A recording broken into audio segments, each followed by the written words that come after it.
The band was kind of coming to a halt because I told so many jokes in the band, and other musicians, guys that want to be musicians, they don't want you telling dick jokes, but that's what I did. That's what I love.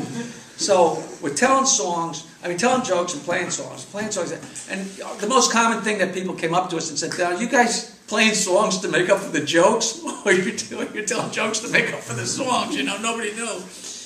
And one night after a gig, we're a three-piece band, and my friend Bates says to me, "Jackie, Herbie and I are going to leave the band and start our own band." And I said, "Listen, you fucking idiot. If there's three-piece people in the band and two of them leave to start, that's throwing me out of the band. Come on. It's called an apple and apple."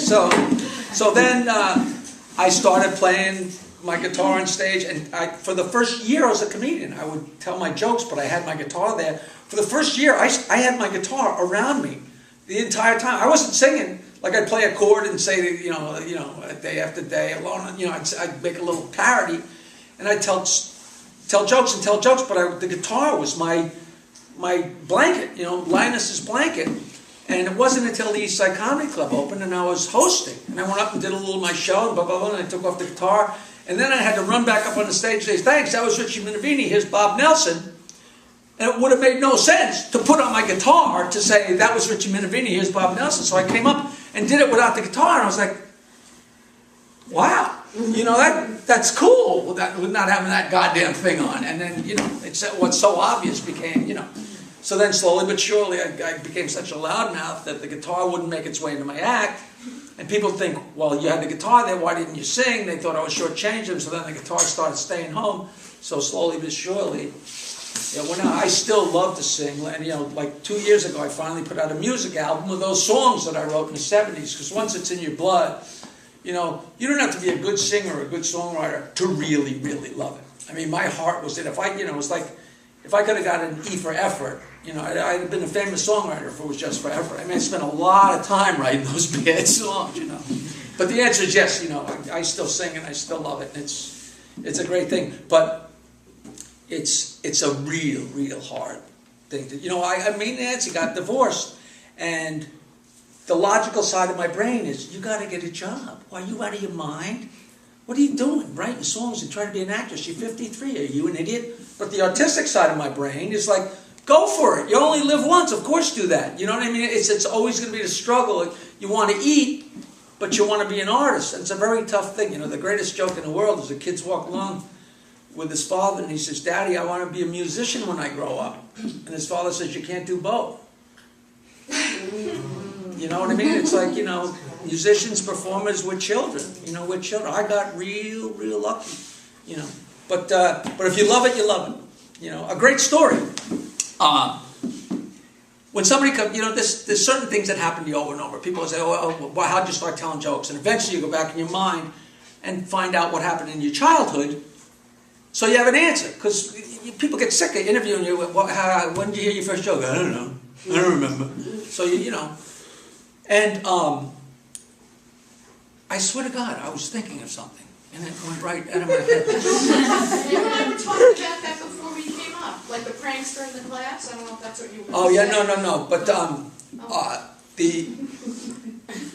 hold on, because this was good. And there was a question over here too. Hold on.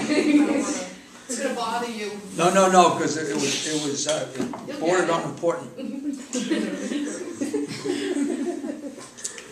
I don't know. I do that. Don't I do that? God, I do that all the time. I do. It's brutal. I do that all the time. I admit it. Oh, I know.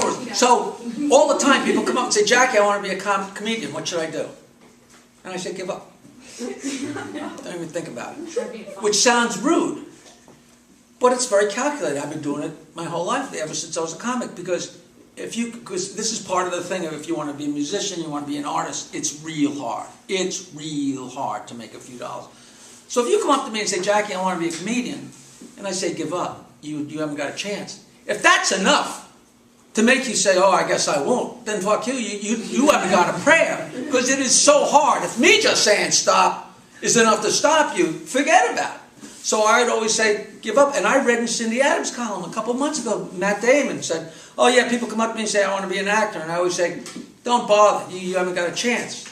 Because if me saying that stops them, so I'm like, wow, Matt Damon and me are thinking the same thing. So I've been doing this my whole last 20 years, right? So, however many years ago, we get a phone call, and Jimmy Fallon calls the Stern Show because he's promoting a movie. I don't know whether he's still on Saturday Night Live or whatever. He's promoting a movie, and he goes, Howard, I met you guys years ago. And he goes, really? He says, yeah. He says, I'm from Albany. And when you were running for governor, this is way before your guys' time, I'm sure, but Howard Stern decided to run for governor. And until they told him he had to say how much money he had, and he ran for the hills, and his nose got caught on a branch, and he had to come back. So, but I'm glad we're taping this. So he says, yeah, he says, I live in Albany, and you guys came up by bus, and you were all staying at the hotel in Albany, so I wanted to meet you guys. So I came, and he says, and I went up to Jackie, and I told him I wanted to be a comedian. And he told me to give up. And he still loves that story. And I ran into him and said, well, have me on the show to tell the story, you son of a bitch. He knows I'm funnier than him, so he will put me on the fucking show. But he's a great guy. But that's a true story. He says, yeah, hey, Jackie, I want to be a comedian. You haven't got a chance. Next! Hi. Hi. I read somewhere that you were on Star Search. Right now I'm going to tell you why I tell African American jokes. Okay? I'm going to tell you why.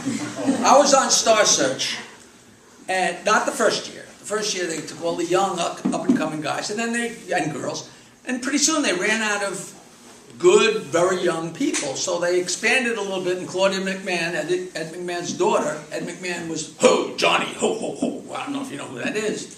Nowadays you say Johnny Carson, people don't know who you're talking about. I got to kill myself pretty soon. So Claudia McMahon puts me in, but at the time I'm like 215 pounds. I got no kind of wardrobe because I'm a slob, I'm a comedian, I'm a drunk, I got a big belly.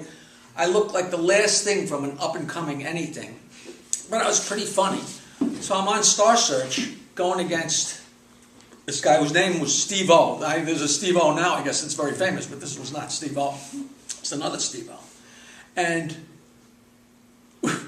I'm on Star Search, and before you go out, this is the first week I'm on, and after I went, I was working on the Stern Show 1 or 2 days a week at the time. And Howard said later, he said, God, I never thought I was going to see you again. He said, I thought they'd swoop you up in Hollywood and you'd be gone. He told me that in confidence later. But before you did the show, you had to do your act so they could time it and get the camera angles, but you did it in the back with the wardrobe people and the makeup people. So it's the wardrobe girls and the makeup people, blah, blah, blah, blah. And so we all do our acts, and this beautiful black wardrobe girl comes up to me and she says, you're going to win. She said, and I've never been wrong. And I'm like, all right. And I fucking lost. If I find her, I'm going to choke her. She gave me all this confidence. But the thing was so weird because he got a 3.25 and I got a 3, which is the smallest victory that somebody can have because there were, four judges, and they could judge you 1, 2, 3, or 4. So a quarter of a point is the least you could lose by. But I remember so distinctly my scores because, when they say in Jackie Martling, I looked over and I got a 3, a 4, a 2, and a 3, which is a 3. And the other guy got 3.25. But I remember that so distinctly. And then when it aired on TV, I got 4 3s. And I was like, that wasn't my score. So I don't know how fixed it was or not fixed. But anyway, everybody said I was the funniest, but he looked much better. The greatest story about this, you know who Rosie O'Donnell is? I worked a club in Baltimore a million years ago, and I picked up the middle act at the Westbury's in Howard Johnson's in Westbury. It's no longer there. And there was construction on the Jersey Turnpike, and I didn't leave enough time, and we missed the first show. They had to send everybody home and give them refunds. And the middle act is still pissed off at me. And it was Rosie. And she's still, man, not really, but I mean, she was so pissed off. I was like, they're not supposed to do construction on a Friday afternoon on the Jersey Turnpike. But John Mulrooney, who's a very, very funny guy that